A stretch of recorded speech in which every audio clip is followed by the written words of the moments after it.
Now will we see the magic?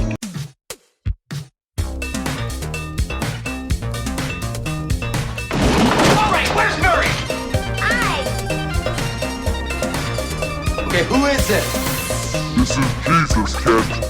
Know then that it is the year 10,191. Yes, we are bored. We're all bored now. Hi, good night. Good night. Hello, and welcome to Mary vs. the Movies with your host, Mary Jones. And Dennis Lee. And this is episode 89. Whoa. I know, right? That's kind of nuts. That was the year I graduated high school. Speaking of high school and graduating, I think that's what this movie has something to do with, right? I don't know. I'm not entirely sure either. The movie we're going to watch, I think people would be shocked that I've never seen this one because it seems ubiquitous, and certainly a particular scene from this film is ubiquitous. I haven't seen it, but of course I know the scene. Everybody knows the scene. Yeah. I've never seen it. I know the scene. Do you know the song? In Your Eyes. Yep. Yeah, everybody knows it. Here's the thing. So the film we're going to watch is Say Anything, starring John Cusack and I think Ione Skye. And if I remember correctly, this is directed and written by Cameron Crowe. I'm 85% sure on that. Obviously, I know there's like a scene where he tries to win her back or does win her back or whatever because he's under her window holding a boombox and blasting Peter Gabriel's In Your Eyes, which is a great song.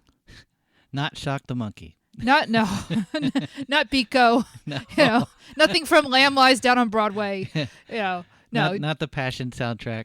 Or, and thank God, not Sledgehammer. no. No, it's In Your Eyes, which is a great song. Yeah. Maybe I have the trivia wrong. I'm 90% sure. I don't know why I give percentages, but you know, because I'm not a math person either. 67% sure. Anyway, there's a part of me that thinks it wasn't originally going to be In Your Eyes. Huh. It was going to be the replacement song, Within Your Reach. I love that song. Well, I have no idea if it would have worked great in the scene because I've never seen the whole film. But anytime I can see the Mats in a soundtrack, I get happy. That's why I'm pretty sure this was Cameron Crowe. Cameron Crowe, a few years later, would make Singles, and he would have Westerberg do the music for that. Yes, Alana, I know, Dyslexic Heart, not a great song. Waiting for Somebody, wonderful song. Is Alana here? I know, no, but I can hear her in the future yelling at me. Alana, we love you. We can't wait to have you back on again. That's why I'm pretty sure this is a Cameron Crowe film, which would be, I don't know if this is his first directorial effort. I'm not sure. Again, I'm guessing that it's him. He was the writer of Fast Times at Ridgemont High. Has made some great movies. Other movies I have no idea if they're any good. It's been a while, man. Yeah. But you know, I mean, I love Almost Famous. High Fidelity? Is Did that he him? make? I don't know if he made High Fidelity. You know, I think it's just John. It's John Cusack, right? Yeah. Exactly. So I'm a little kind of. I'm not entirely sure. So yeah, John Cusack. John Cusack is one of the reasons you don't want to watch this. Yeah, I've kind of soured on him. It's not so much I've soured on him. I've soured on him as a romantic young leading guy. Okay. Like I feel like I don't know. Like the more I see of him as a romantic young leading guy, I'm like he's kind of a creep.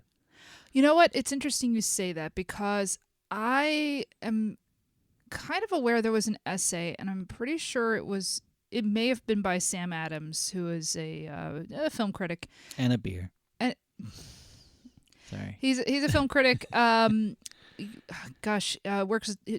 Writes for Slate mostly. Used to write for AV Club, I think, at one point, and the City Paper, Philadelphia City Paper. And I seem to remember him having an essay tracing sort of the arc of the John Cusack romantic lead character from, I'm pretty sure, Say Anything to Grosse Point Blank to High Fidelity, and just sort of like the increasing sort of bitterness of that character. Huh. Which is interesting to me because I want to see then this is the starting point, right?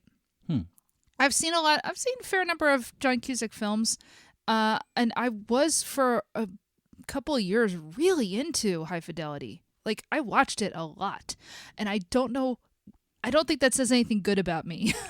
I really don't. Well, recently you've been on some kind of 90s kick about malls. What's that thing you were watching? Oh, I was watching the Abercrombie and Fitch documentary, which is not very good.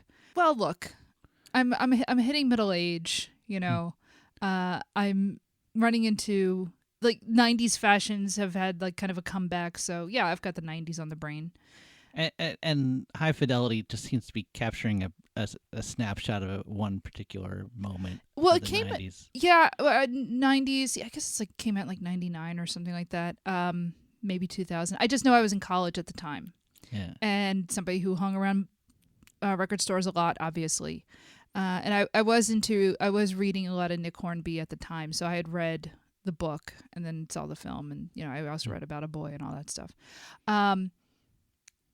But this is something I don't know anything about. I know it's like this guy, played by John Cusack, has a girlfriend, and I guess they have a falling out, and then he gets her back. So, did he have any roles between this and 16 Candles? Was he in any other? Is he in? He's not in 16 Candles. Oh yeah. Is he? He's one of those two nerds that have like the lights on their glasses and stuff. Guess what movie I've never actually sat and watched? Oh no. I've never watched 16 Candles. It's terrible. I've heard that. That's why I never watched it. I hear it's terrible, it's racist, everybody in it is a jerk. Yeah. I just had never any desire to I never watched a lot of those those movies. I saw The Breakfast Club. I feel like it has a lot in common with Twilight. You know what? We're going to no. You know what? Here's the thing. We're going to cover. Okay, I know we're supposed to do Arthur next, and we are. Oh, come on. No. We're going to do Arthur next. Okay. But we're going to get to 16 Candles very soon. Okay. Because it's another one of those big, how have you never seen this film? Yeah, I'm kind of surprised, actually. I know. But I have not. And so, yeah, this is one of those big films that everybody I know has seen Say Anything at some point, right? It came out in 89, so it was on cable, certainly. And everybody knows the famous scene. It's not like it didn't get into the culture, but I just never saw it. Now, why didn't you see it? Because you at the time. I don't know. Like, I just kind of missed it, and then when I caught that scene, and I may have caught the end for all I know, and I just remember it rubbing me the wrong way. I'm like, man, I don't like this guy. So maybe the lead up to that will win me over. Who knows? You know what? Then I'm really curious to see how you are at the end of this, because I'm dragging you into this. Yeah. You were not thrilled about watching this movie, but I'm really curious. Like I liked what was it, Summer? Oh, One Crazy Summer. Yeah, I always liked. Oh, what's the other one? Better Off Dead. Better Off Dead's a great movie. Yeah. So yeah, my Cusack. I mean, I've seen Gross Point Blank. I think what works with Better Off Dead is like all these films seem to have like a love triangle where the lead character picks the wrong person. Ah. And I think the thing about Better Off Dead is like, oh, he picked the right person for once. Okay. I'm curious to see if we go through this film and you have a different reaction to John Cusack. So, does he get the girl? I think he gets the girl. In fact, I think isn't that the end of the movie? Like he plays the song and they go off together or something? I don't know. Well, yeah, that's true. You wouldn't know. It's just a GIF, as far as I'm concerned. A GIF, I know what it sounds like. Yeah. Is there a love triangle? Oh, is there somebody else involved? And is it like him and another guy or her and another girl? What do you think? You know, the way you phrase that would be so much more progressive than 1989 would allow, I think. But yeah, so is he in love with two girls at the same time, or is she in love with two guys at the same time? I don't know. I feel like what I've kind of picked up on the culture, what I've picked up from cultural references, I'm pretty sure that might not be actually the conflict. The conflict is maybe like they're gonna go to different colleges. Although I'm not sure if that's true. Or maybe she's like gonna go away for the summer and he doesn't want her to go. I don't know. Do you think the word "say anything" pops up in the film? I'm sure it does. I'm sure there's some sort of There's a like line. moment where Yeah. it's just like Just you know- say anything. Exactly. Yeah. Exactly. I'm sure it's going to be something completely unsubtle, and that's fine. Subtlety is overrated. So, are you ready to have your mind completely changed about John Cusack as a romantic lead? Not at all. Okay, but are you ready to at least go watch the movie? I will watch it, Okay. but I'm not ready for that. All right. Without a noise, without my pride, I reach out from the inside.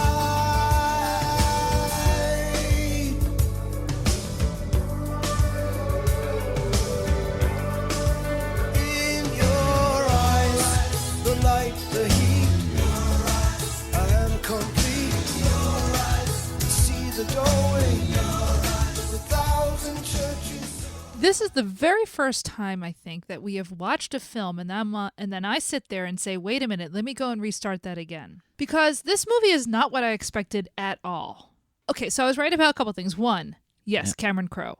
Two, they do break up at some point. Not a love triangle. No, it is not a love triangle at all, unless you consider her dad part of the love triangle. Not at all. This is... Wow, I was right. She is leaving at the end, but he goes with her. Because he's so good at being her boyfriend. He is. That is the. You know what? Okay, so here's the thing. Lloyd Dobler is interesting because it's almost like the inversion of what women are expected to be. So often, a woman in a romance is ultimately there to end up the wife. She is pursued, and the whole point is that kind of get out of the way of the guy's career and be his helpmeet, right? That's sort of the patriarchal vision of what a relationship is. So Lloyd Dobler is the helpmeet. He is. No, that's exactly what he is. Yeah. Right? Because she's going to be successful. She's going to, go off to England and have this internship. And, she's brilliant. She's the smartest kid in school and all this stuff. Yeah. And he doesn't have an ambitious future. Kickboxing is the future. It did turn out bigger than I probably sounded in 1989.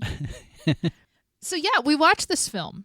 First of all, it's a much better movie than I was expecting. Yeah. I was kind of just picturing, it's, a teen romance movie, whatever. Cameron Crowe, who's a much smarter person than that, because he wrote Fast Times at Ridgemont High, which looks like, from the outside, just a teen sex comedy, but it's not. And Almost Famous just looks like the same sort of thing. It's like, isn't it cool to go on the road with a rock band? But it's much more than that, right? So of course this is much more than that. Well, what's interesting about it sounds like how this was made is that James L. Brooks? James L. Brooks, yeah. Yeah.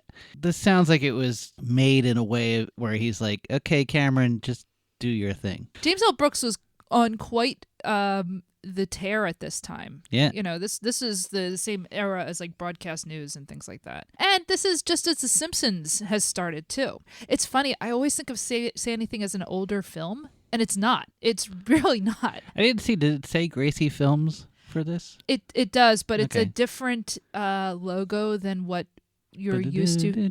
Right. It doesn't have that end of The Simpsons Yeah. sting. No, but it is Gracie Films. Yeah. And it was produced by Polly Platt. Yep. So if you listen to us, you maybe already have listened to You Must Remember This, the season that Karina Longworth did about Polly Platt. If you haven't, go back and listen to it because it's a fantastic. I completely forgot that she was involved with this movie and she gave Cameron Crowe a break. I'm sure we even talked about that when we covered Fast Times, but just completely slipped my mind. But she shows up in this briefly also. I was reading like a website about this, and I guess it was taking articles written maybe 4 years after this came out. Okay. It has like this whole blurb about Polly Platt's life. The way they describe it is like she's an amazing production assistant, you know? No. And it's like... And she was so much more. So please go and listen to that season of You Must Remember This if you want to know about, just this unfortunately kind of unknown to the wider public talent. But also it kind of starts to show you just how movies are made and how one person often gets the credit for other people. So let's talk about the cast. John Cusack is unsurprisingly just amazing in this. I really love him in this. You know what? He won me over. Yeah. And you know what it is? I feel like in like the classic Better Off Dead and that kind of thing. It feels like he's directing himself. Like he's just doing his own thing. The same way like Matthew Broderick was doing in like Lady Hawk and that kind of thing. It's like, I just do my own thing. And where it doesn't quite feel like it's gelling with what other people are doing. Yeah, with the rest of the movie. And it felt like he started doing that in the beginning of this film, but then he kind of acts as it goes on. He's very restrained as the film goes on. Right, and the film actually changes as it goes on. Yeah. And I think the way that he acts in this film reflects the tone that the film takes as it goes on. Because it starts off as a wacky teen comedy. Yeah. And so Lloyd starts off as kind of this wacky kid who has just gotten out of high school, and his whole ambition is just to be a kickboxer. He doesn't really know what else he's going to do with himself. He is an army brat who's living with his sister, played by the wonderful John Cusack. Yeah. Of course. And he's friends with Lily Taylor, who we met in Mystic Pizza. Yeah.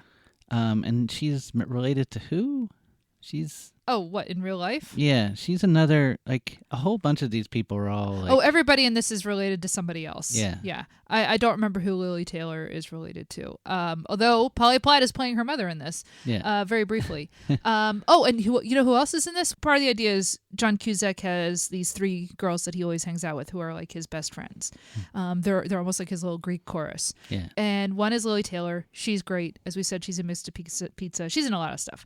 One of the other 2 is James L. Brooks' daughter. Her name escapes me right now. And the other one is Pamela Adlon, who is mostly known now as a voice actress, although she also had a comedy on FX.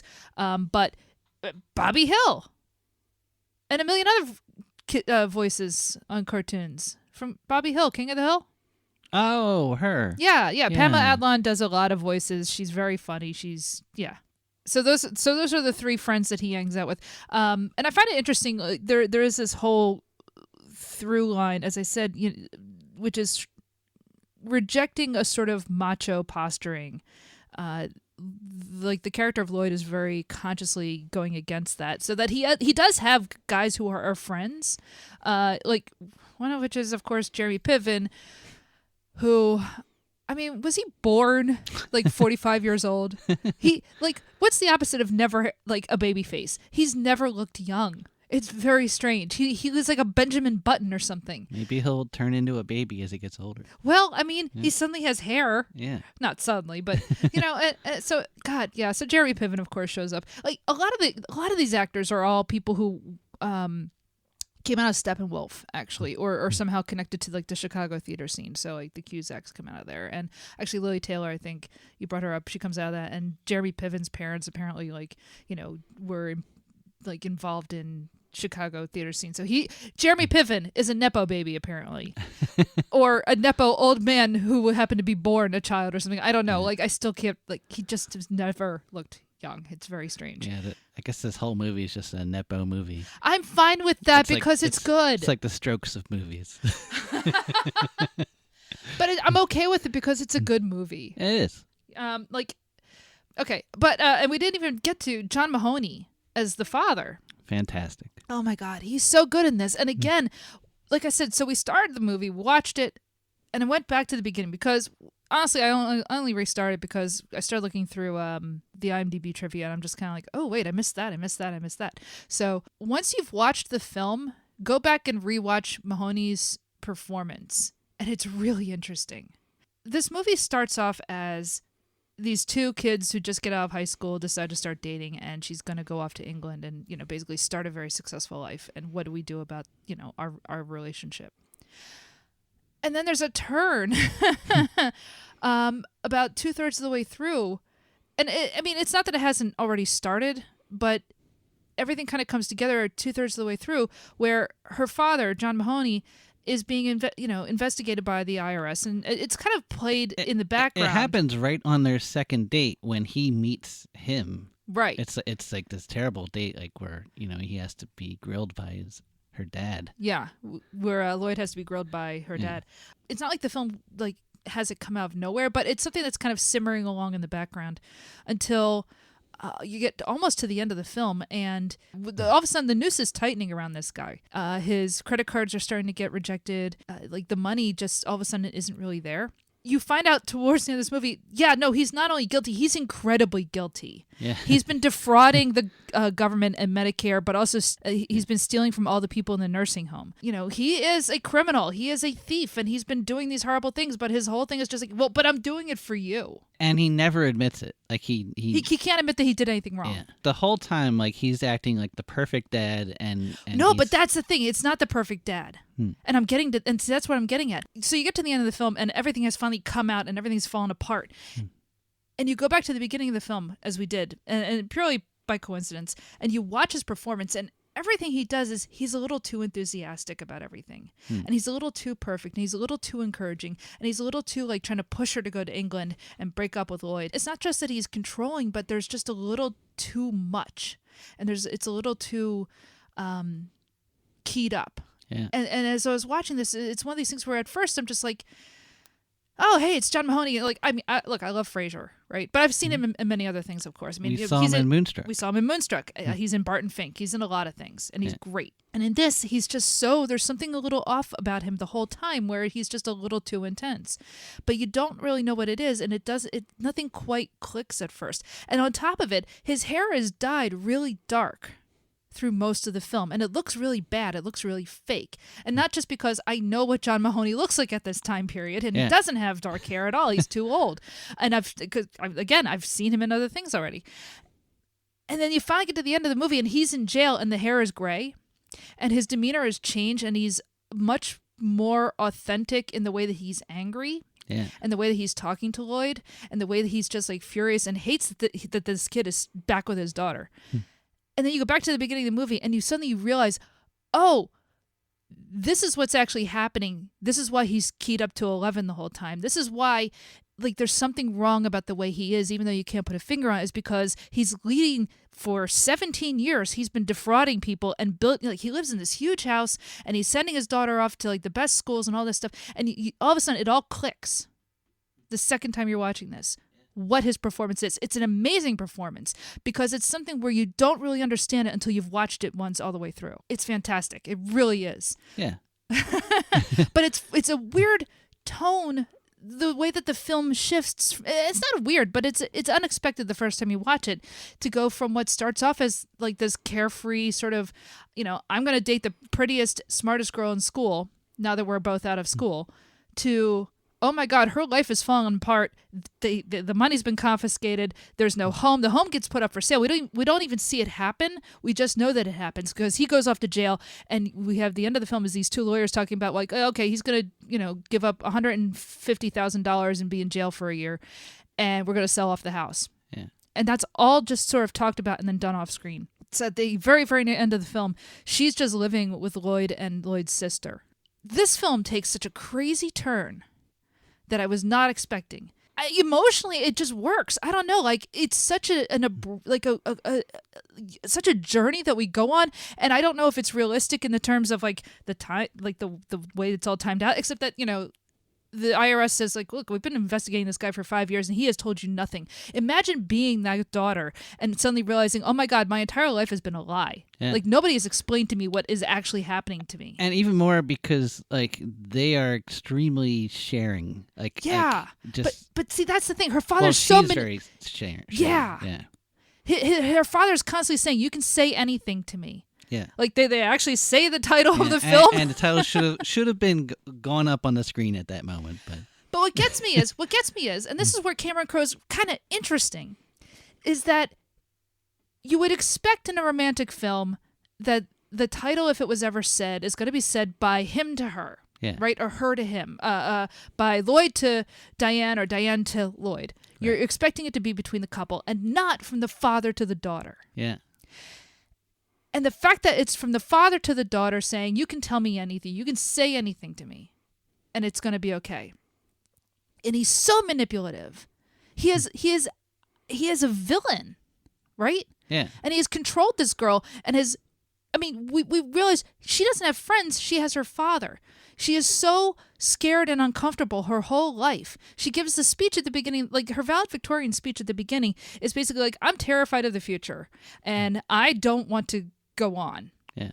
And everybody just looks at her like, what is she talking about? What is this speech? Except her father thinks it's hilarious. Yeah. And it's like, again, like his performance is so keyed up, and it's just kind of like, dude, what is your deal? Except the second time you watch it, you understand what it is. Yeah. For Crowe to make the title not be a line said between the couple, but between her and her father is really interesting to me. Yeah.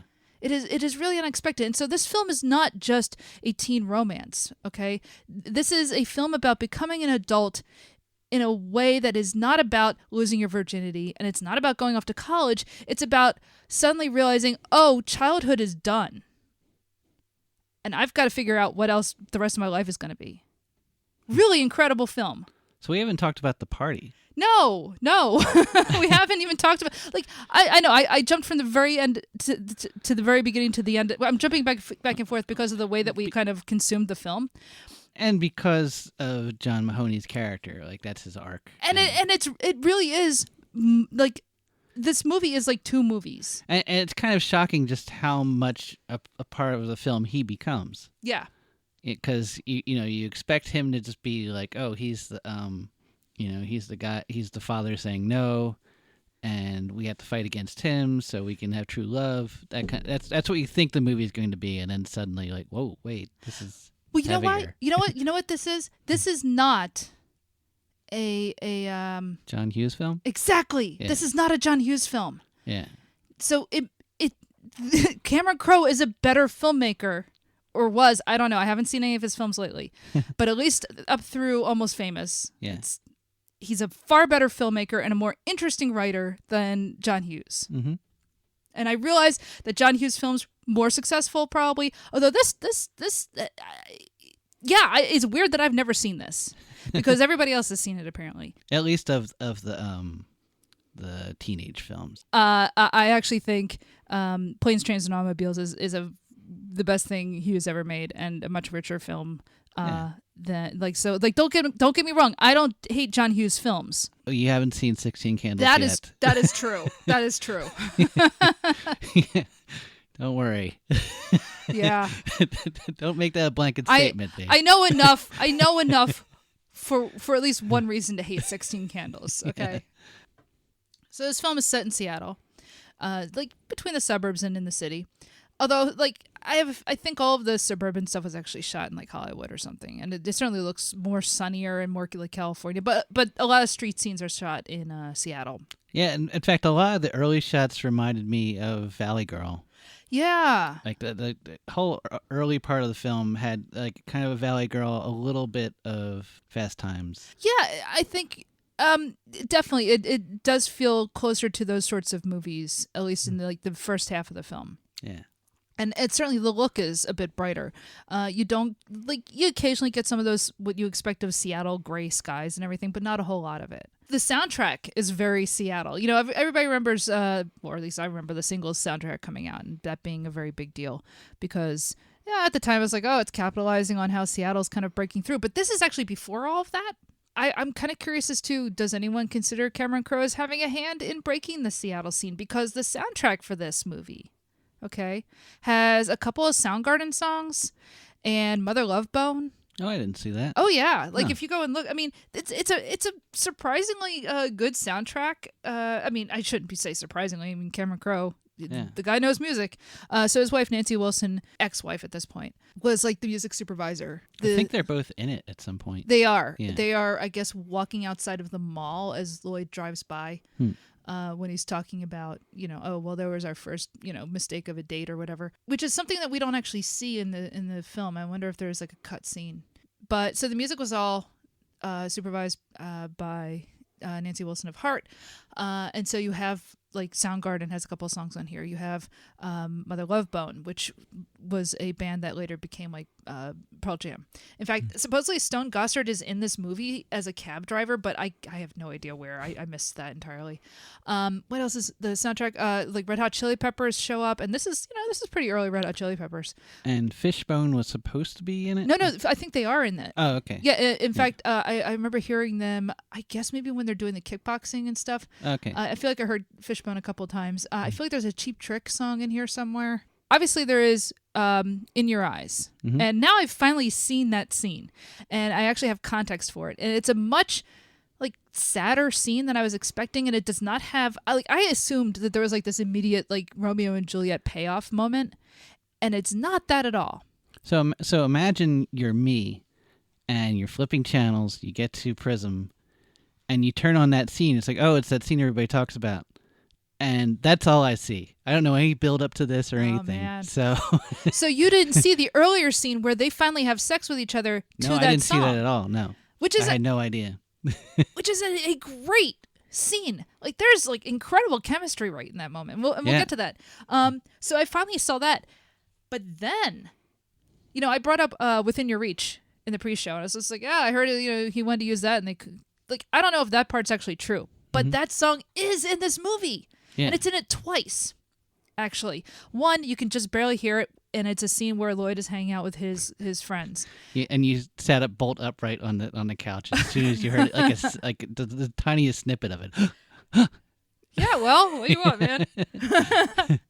But then the end of the movie, where Lloyd is finally going to leave home, he's going to go off to England with Diane. You just kind of hear it in the background, like him packing up all of his stuff to leave. And you hear like Within Your Reach, and I'm just like, ooh. And then he turns it up. But then, yeah, as like in the scene, you actually like John Cusack goes to the stereo and he turns it up so that like the whole audience can really hear this song. And I'm just like, which happens multiple times.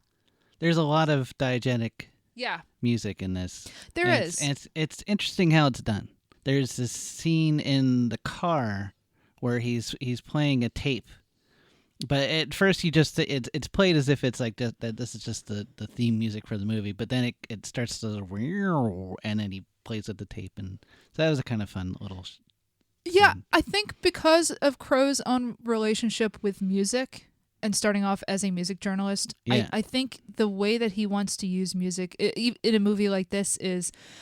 These characters are actually listening to the music and experiencing it. And so like it's not just something to fill in a scene. Like music all is there for the reason that these characters would be listening to this music. Like you get the feeling he agonized over each song. Right. Yeah. There's the scene of when Lloyd has dinner at Diane's house and he's being grilled by John Mahoney.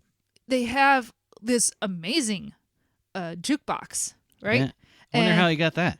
Well, there's a line in there where he says something about like, oh, he's able to talk the guy down to $9,000. And like $9,000 in like late 80s money is like an insane amount of money.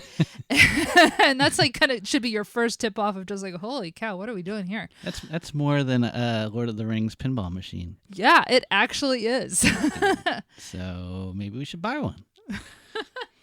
Honey, we don't have anybody to defraud. I know.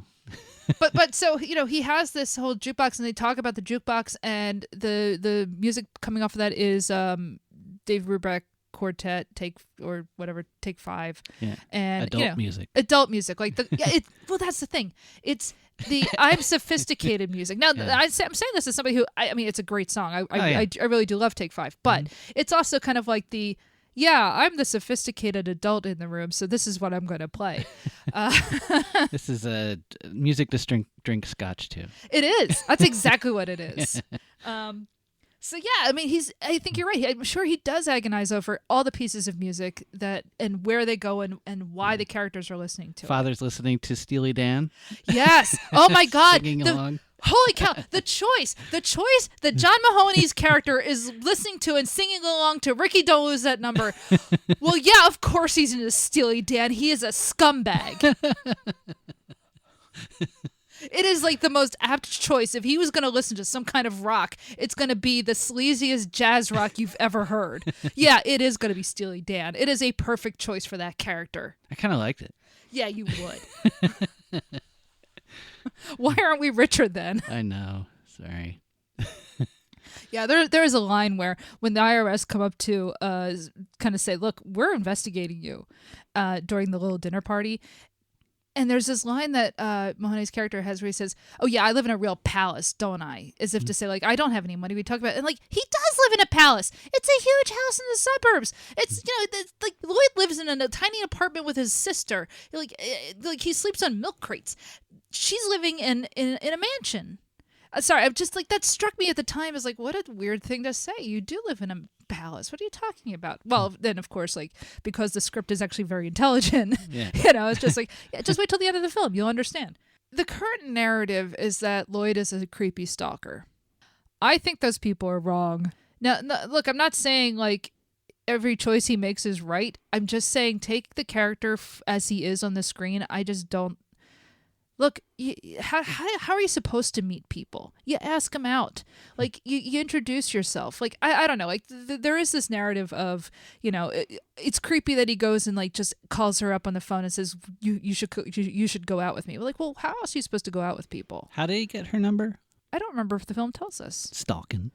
No. I'm just saying, I don't know. Like, not everything needs to be a take. And, like, I understand the people who say, like, when they break up and he doesn't take no for an answer, like, if you just hear that phrase, that sounds terrible. I think the film builds it up that she doesn't actually want to break up with him, and she doesn't do it in a way where she explains why she doesn't want to be with him. She's just like, look, we're broken up now. I don't blame him for being like, you want to explain this to me? I don't understand this. I feel like it's partly a generational thing, though. Yeah, I think it probably is. I think younger people. Like, because this is how dating was back then. Yeah. Yeah. A lot of fumbling and not knowing what was going on and phone calls. And it wasn't a better time. I'm not going to say that at all.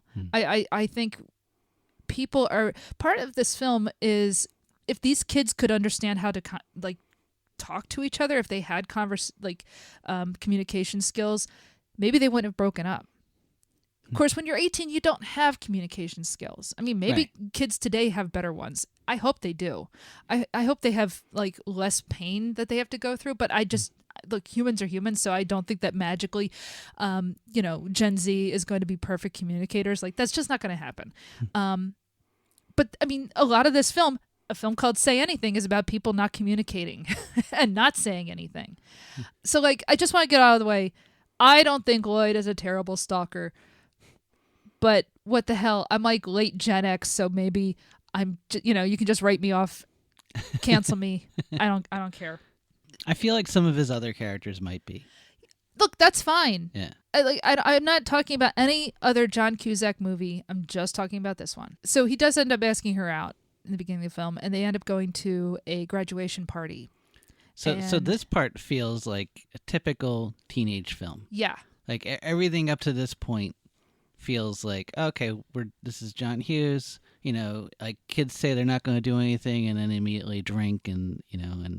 But I will say, like, this party, this graduation party kind of felt more realistic than sometimes I see in movies. I don't know. It reminded me of the graduation party I went to at the end of high school. Yeah, definitely. Yeah. This actually felt like, because mostly they're just drinking beer. Like, you're not seeing, like, nobody's doing cocaine in the bathroom or anything like that. This is a very kind of normal middle class sort of, maybe even a little slightly upper middle class sort of party. The host, it's actually Eric Stoltz. So it's his house that the graduation party is at. Yeah. When Lloyd goes to pick up Diane, though, like, she doesn't really go to parties. You get the feeling like the only thing she probably goes to is like functions that her father takes her to or whatever. So she is dressed up and, like, look, we're going to a wedding this weekend. The dress I'm wearing to that is not as nice as what she's wearing in this. She's dressed like Audrey Hepburn pretty much the whole movie. Yeah. Like, she is always, like, incredibly well dressed, like almost a little overdressed to everything, because she doesn't really know how to function with other teenagers. And of course, I mean, everybody knows Lloyd Dobler. He's got, like, the long duster on and just normal, like, he spends most of the movie wearing like a Clash t-shirt. Yeah. And so he's dressed perfectly normal to go to this high school party, and she is just way overdressed. But she ends up having fun.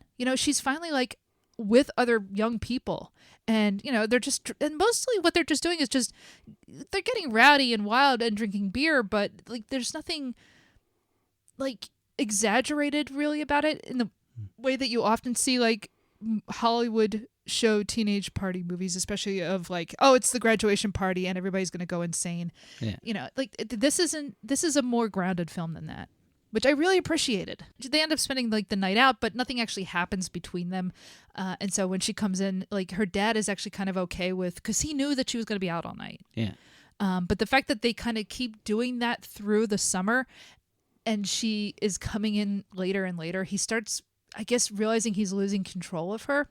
And you know what? I'm sorry, but she's 18 and she's going to go off to England. So yeah, you don't control her. But by the time where Lloyd and Diane are definitely in a relationship and she stays out all night and they finally have sex the first time and she comes in, like that's where like kind of the film, like their relationship definitely changes at that moment. And but also she just tells him. She's like, at first I was nervous and I said, I'll just throw myself at him. Yeah, she's just so weirdly straightforward with her dad because that felt like kids today more. It doesn't even faze them to share that kind of thing anymore. It's so weird. It's so weird. And you know, we grew up, you know, in a puritanical.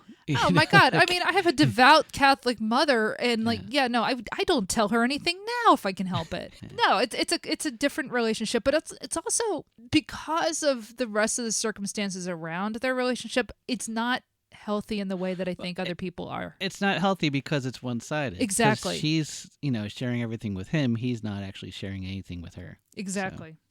As they get closer together, her father is getting angry because he just looks at Lloyd and sees somebody with no future. Oh, wait, how does Lloyd put it? He's like, I don't want anything bought and produced. I don't want to sell anything that's been bought and produced. I don't want to produce anything that's bought and sold. I don't want to.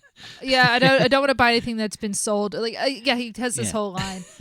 And the thing is, like, I get it. It's not that I didn't have any ambitions when I did go off to college, but I didn't know what I wanted to do. I still don't know what I want to do. You just know you don't want to do anything adult. I didn't want to be a lawyer, and I didn't want to be a doctor, and I didn't want to go into business, you know, so I was an English major. Yeah. And, you know, so I still only make $20 an hour making XML files, you know. You don't have to get too personal or anything.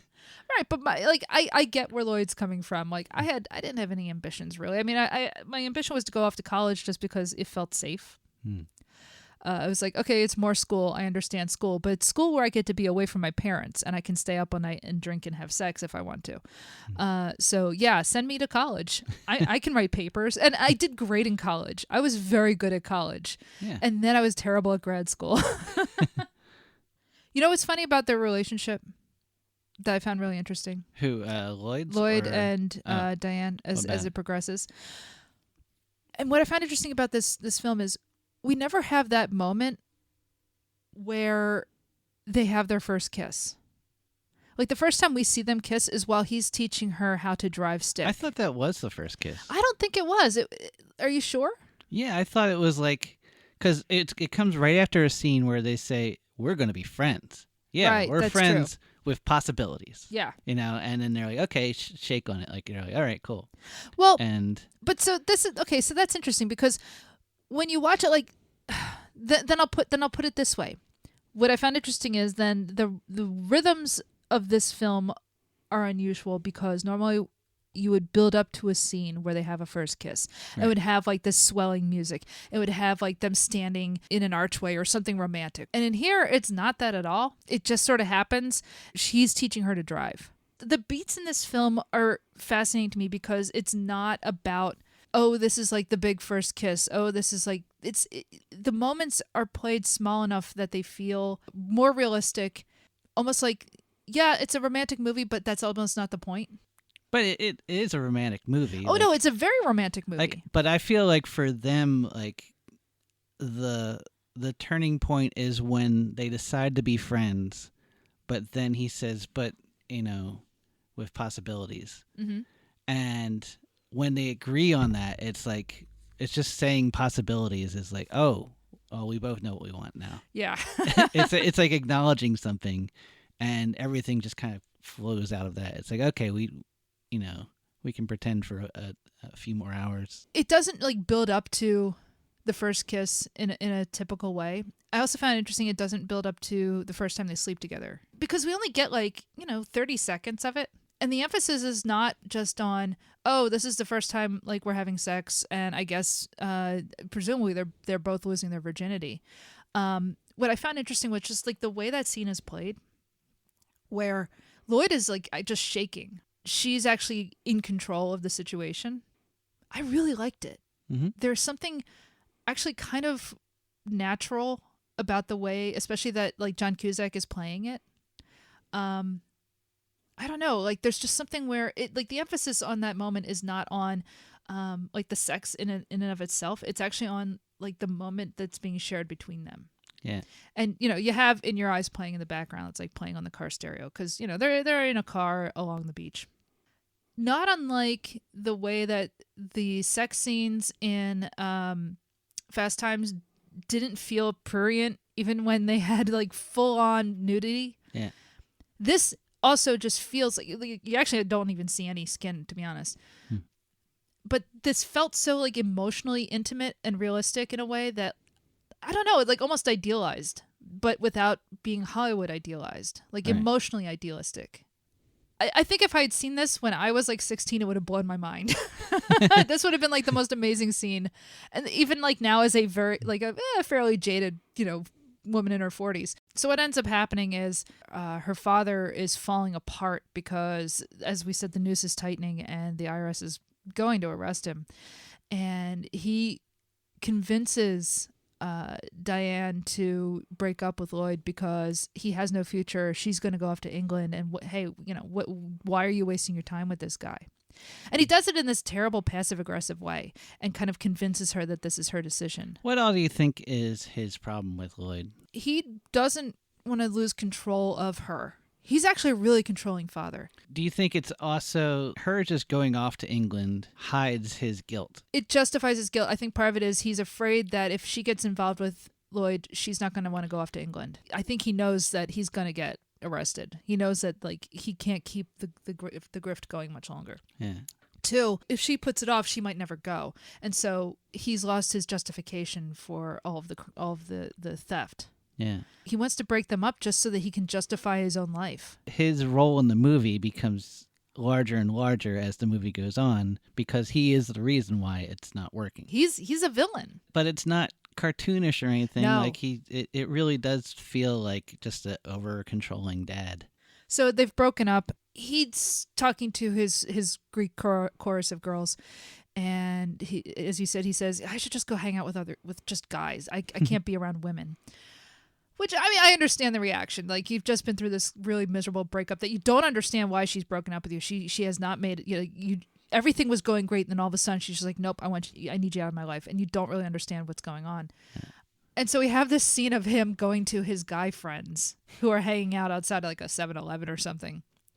And they're the biggest losers. Yeah. And they're just basically saying all these terrible misogynistic things. Find a girl that looks just like her. Yeah. Oh, God. Yeah.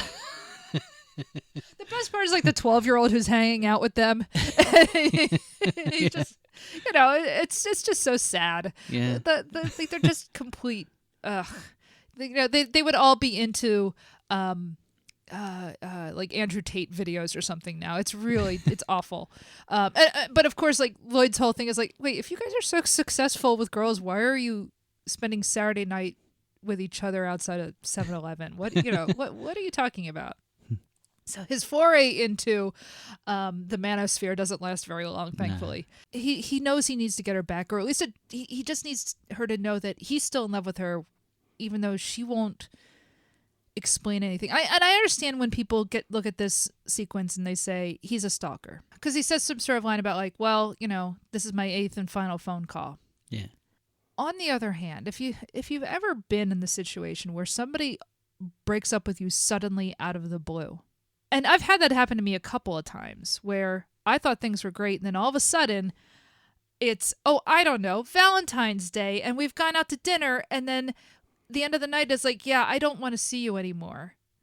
Yeah, you know what? You are going to freak out, and you are going to be like, wait a minute, wait, this has come out of nowhere. This happened to me more than once, actually. Yeah, I once stood outside a guy's house for an hour screaming at him. So I don't know. Maybe You should have played the radio, babe. well, if I had seen this movie, I mean, it's fine. I know he has a lovely life as like a professor or something, and good for him. No, I'm dead serious. Good for him. I'm glad he's having a happy life. I'm serious. But I've been in that situation where you don't know that this person's going to break up with you, and then all of a sudden it happens, and you're just like, your life is just wrecked, and you are completely lost. And so I understand Lloyd here. Okay. Now, now his persistence, I don't think I kept up with it as long as he did. Although I did, try with, people who've broken up with me. So like we do get that scene of him down the street blaring their song on a boombox at her. And like I said, I did not expect this to be the scene that it is. Because Did you expect her to come running out? Yeah, I thought that was going to be the end of the film. I thought this was the end of the movie, and she was like, you know what? No, I love him, and I'm going to come out and say hi. Like Romeo and Juliet scene. Like he was going to come up or something like that. She runs up to him and she says, "What do you want me to say?" And he says, "Say anything." And then end. And if this the was sunrise comes up. Right, exactly. If this was a lesser film, that would have been the end of the movie. If this was a typical film, that would have been the end of the movie. But this is not even close to the end of the film. And then the father comes out and says, "I'm innocent." Yeah. They found me innocent. So no, instead we just have this very sad scene of him holding the boombox and her not ignoring him, but like tossing and turning in bed because she doesn't really know what to do. And then it just cuts. And I was not expecting the scene to just end there. Then the next thing that happens is she ends up going to the FBI. I guess the IRS. I'm sorry. She ends up going to the IRS. And at first we're not entirely sure. I wasn't sure where she was. Yeah. I just saw her in an office talking to Philip Baker Hall, saying, "Look, I don't understand exactly what's going on. How can I make this right with my father?" And he says, "Look, we've been trailing him for years. Go into your house. You're going to find evidence that he's guilty." And she's just like, No. And he describes do you have a lot of stereo equipment, things that are nice but not too nice, and right, exactly. It's like examine your own life, look at the details of your own life, and you're going to know if something seems odd about all of this. She goes back to the house and starts rifling through papers, and she doesn't even know what she's looking for, to be honest. And how would she know? What the IRS agent said, there's going to be just piles of cash in the house. You just need to find it.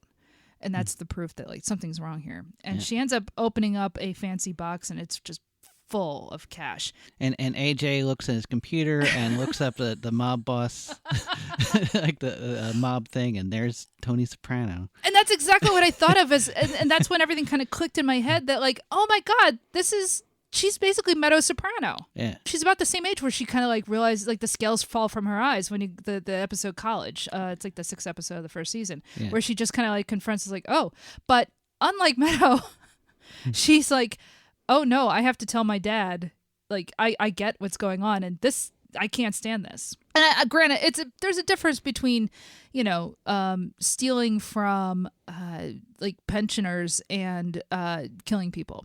Right. Mostly because there's just no fear of violence. Boy, now there's an interesting question. Who's a worse father, this guy or Tony Soprano? Tony Soprano. I don't know. I think Tony actually loves his daughter a little. I don't know. Oh, as a father, yeah. As a father, okay, yeah. Yeah, no. Probably, yeah. Yeah, I think Tony might be better as a father. Yeah, he's not as controlling as this guy is. No. This guy's actually worse. Now, don't misunderstand me. Tony Soprano is a terrible person and not a good father, but I do think he's a better father than this guy. Right. The next thing we know is he's already been arrested, and it's just him and his lawyer, and the IRS figuring out what they're going to do with him. We don't see her turning him in. We don't see any of that stuff. This film just kind of skips ahead, which is fine because I don't need to. But it's still the same summer. This all takes place in the summer before she goes. Now this really is one crazy summer. Crazier than other summers, possibly. Yeah. We hear that essentially everything's being sold off. She has no money now, but she does still have this internship over in England that she's going to go do. And so the end of the film is that she's been living with Lloyd, just because we see them curled up together on a bed looking devastated. There is a final confrontation between Lloyd and Diane and her father in the prison. We finally see John Mahoney. His acting is a little bit more natural, I guess. One, because he's just angry and hates Lloyd that much. Right. But also, like, the hair dye is gone. So many of his middle-class niceties have been stripped away. His energy has shifted, and it's really interesting watching. God, Mahoney was such a great actor. He really was. And watching, like, the change in the character here from the rest of the film is really instructive. And like I said, we went back and watched the beginning of the movie, you know, in part. To see what the difference was. You know, she's going to go off to England any day now, and Lloyd has been acting as like the go-between between him and he's to Bernie Madoff. Yeah, essentially. And so they finally have like this reconciling moment in the prison. You know what? This scene reminded me of the Wes Anderson. Bottle Rocket? Bottle Rocket. Oh. Just there's something like, it's like suddenly seeing these characters in a prison yard, and it's a different power structure. Yeah. And so everybody's acting slightly different and revealing different things. You know, like he's back in school having to learn how to be like a responsible citizen or something. But he's still such a, like, he gives Lloyd this dressing down. It's awful, though. Yeah. You know, I mean, this is before the reconciliation moment, but it's... But you get the feeling he's not going to change. No. Like, you get the feeling that, like, there's probably not going to be a happily ever after for her because of him. Yeah. Like, he's going to just keep messing things up when he gets out. Well, that's a good question. Like, what if they just stay in England at the end of the film and she just cuts off all her ties? It could be. Yeah. Because the end is they're on the plane. Yeah. Lloyd ends up going with her to England. Because what else is he going to do with his life? He doesn't have anything. But she has a fear of flying. Yeah. There's this whole story during the second date about her fear of flying and how, you know, she was begged never to fly again. Yeah. Like the airlines asked her never to fly again because she was just so terrifying for the other passengers. And so, like, the end of this film, like we said, so the last song that we hear when Lloyd is basically saying, "I'm essentially going off onto my own," is the Replacement song "Within Your Reach," and like I'm welling up, you know, watching it because the Replacements are a very important band for me. I mean, you know, and then all of a sudden we just cut to the two of them on the airplane, and she is like just freaking out and shaking, and he's obviously terrified as well. And so obviously the airplane, of course, because it's shaking. But I feel like he's terrified for her type of thing. Like, sure. I feel like he's just trying to... Yeah, you're right. But obviously being on the airplane is also a metaphor for their life together. Her fear of flying is like the literal fear of flying, but it's also the metaphorical fear of flying in the future that, you know, was the beginning of the film, right? Yeah. So that, you know, he looks terrified, but his terror is probably of, I'm going off into the unknown with this girl. Yes, we love each other, but like, yes, they're on an airplane, but the airplane's a metaphor. Right. So, you know, like you can't look at them and just say you don't also see fear in his face too, right? I can, yeah, and I will. No, but what I'm saying, just because there's fear doesn't mean there isn't also hope. I'm just not sure if I see the same fear you're seeing. Well, I look at both of them and I see two kids who are scared, but not in the way of I shouldn't be doing this, more like I don't know what's going to happen next. There's different types of fear. And the end of this movie loops back to the beginning with her speech of, you know, the fear of the future. And originally it was like, I want to go back, but she can't go back. They're going forward. Right? The end of this film is her rejecting her own valedictorian speech by going forward, by being on an airplane. You can't turn around on this thing. What I liked about it, so the whole ending is like, you know, he's holding your hand and he says that once it dings and says you can take the seatbelts off, then that's when you know everything will be okay. And so it's just this long shot of them waiting for it. And the plane is like shaking and jiggling because of, the takeoff and everything. And they're just waiting and waiting. And we as an audience are waiting for that moment to finally happen. Well, what I kept thinking is like, wow, are they really going to do the Graduate ending here? Oh, no. I kept thinking like, wow, this is the Graduate here. Like, this is amazing. And they do the ding. And I feel like because you waited so long for the ding, it's kind of earned. It's like, it's not the Graduate. It's like a different thing because they know what they're doing. But yeah, I think you're right. I hadn't thought about the Graduate, but you're right. It does set you up for like, oh no, is this going to be the Graduate? And it's not. It's the opposite of that. Yeah. And that because we get the ding. Mm-hmm. Yeah, that's a really good point. I hadn't thought of it that way, but that's great. God, this is such a good movie. See, like we both looked at that scene completely different, but we got there in the same place. But we're going in the same place in the end. Yeah. And isn't that really like, that's what a relationship is. We're going to have different points of view, but we're going in the same direction. Yep. One direction, as they say. No. She doesn't know she's beautiful. Oh my God. Do I retract everything I just said about love? I don't know. So yeah, I loved this film. This film was amazing. It was great, yeah. Yeah, I really, wow. It's surprising. It like the John Mahoney turn in the middle of the film is what makes this a good film. The fact that this film lures you in as a teen comedy, a teen romance comedy, and ends up being a really interesting drama.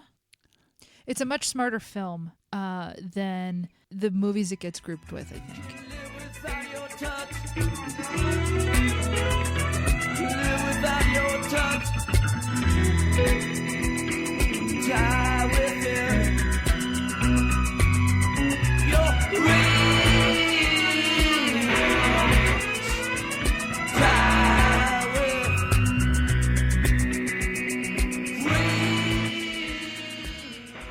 So that was Say Anything, starring John Cusack-Ione Skye, John Mahoney, Lily Taylor, Amy Brooks, Pamela Adlon. Let's see, Polly Platt's in there, Jeremy Piven's in there. BB Newworth. We didn't even bring up BB Newworth shows up in one scene. This is a Frasier tie-in, actually, because it's Seattle as John Mahoney and BB Newworth. Yeah. Eric Stoltz is in here. China Phillips is in here. It's just full of, it's Nepo babies galore. Yeah. But in the best possible way. Written and directed by Cameron Crowe with an incredible soundtrack, as I said. Apparently a lot of actors, when they tried out for Court the Father, they were interested, but they were like, why does he have to be guilty? Which is like a different film. It's a different movie altogether. Yeah, when you look at some of the people who are supposed to be up for the father and the John Mahoney's role, and it's like Dick Van Dyke, Richard Dreyfuss. Yeah, but Richard Dreyfuss wanted to be Lloyd Dobler, which is just, and I could see what he saw, but he's not young. Oh no, exactly. Look, sure, who wouldn't want to be Lloyd Dobler? He is like every girl. Look. Here's the thing: Lloyd Dobler is definitely every girl's fantasy deep down. I'm not gonna say every girl's fantasy. It definitely would have been my fantasy.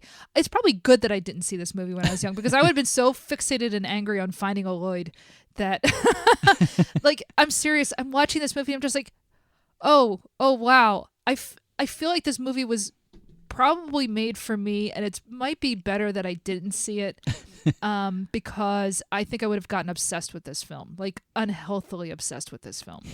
And so maybe it's good that I didn't see it until I was an adult. But oh my God, this movie, yes. Do you want me to take up kickboxing? Yes. All right, I'll take up kickboxing. All right, so you can follow us on social media. We are Mary VS Movies on Twitter, Mary VS Movies on Instagram, Mary VS Movies on Mastodon, mas.to. Let's see, we have a Mary versus the Movies on Tumblr, and we are going to have a website, but like our life has been extremely busy ever since Dennis got COVID, and it's just been one thing after another. So yeah, but I do have a website like that will go live any year now. We have a Patreon where you can support the show. And look, the episode of Hollywood Avalon, the first episode, has been recorded, but I'm editing it. It's 3 hours long, guys. I'm sorry. It's taking forever, but it is going to come out very soon. It was supposed to come out in January, and then all of a sudden... There's people that probably want it to be 3 hours long. Well, not me, okay? It's probably gonna end up being an hour and a half at least, though. Yeah, so we have a Patreon where you can help support the show, and because this does cost money, we pay Libsyn, every month for the use of the servers and all that type of stuff. So, but if you join the Patreon, Mary vs. Movies on Patreon, you will be getting very soon a monthly podcast called Hollywood Avalon, where Dennis and I watch movies of an Arthurian theme. And our first episode is on Indiana Jones and the Last Crusade. And it's going to cover everything from, that to Excalibur, Monty Python and the Holy Grail, weird movies from the 50s. Dennis was telling me about something called King Arthur Was a Gentleman, which I think is some old British movie from the 40s. So it's going to be like just anything we can get our hands on, like the Transformers movies, where it's like Transformers and King Arthur fight Nazis or something. I'm not sure what happens in that movie, but so it's going to be covering a lot of stuff. And the first episode will be coming out very soon. I promise you, it is recorded. We have everything ready to go, except that it's not edited. It's really long, and I am really sorry about this. But I also didn't realize it was like February 1st either. So I've kind of been lost for a little while. We are available on all of the major platforms. We are on Apple Podcasts, where you can rate and review us, and please do that. Anytime you review a podcast, more eyes get on it, so that we would really appreciate that. We've gotten some really nice reviews. Let's see, we are on Stitcher, we're on Spotify, we are on Overcast, Google Play. You can go to Libsyn and get our RSS feed and plug it into whatever your podcatcher of choice is. What else? Next week, because we flipped a coin, we are going to watch the movie Arthur. Not related to Hollywood Avalon. No, Arthur, which I don't know, it's about a rich alcoholic played by Dudley Moore and has Liza Minnelli, and that's about all I know, except that it also features the song The Moon in New York City, which I'm not a soft rock person, but I know some people who will be excited about that. When I get up. You know how much I really loved the soundtrack for Say Anything? Yeah? I'm not going to love the soundtrack for Arthur. Right. Yeah. I'm sorry. It's just not me, man. Yeah. But I think there's some really good Steely Dan songs on there. Oh, boy. No, I don't think there is. All right. So It's just that, I think. So until next time. She gave me a pen. I gave her my heart, and she gave me a pen.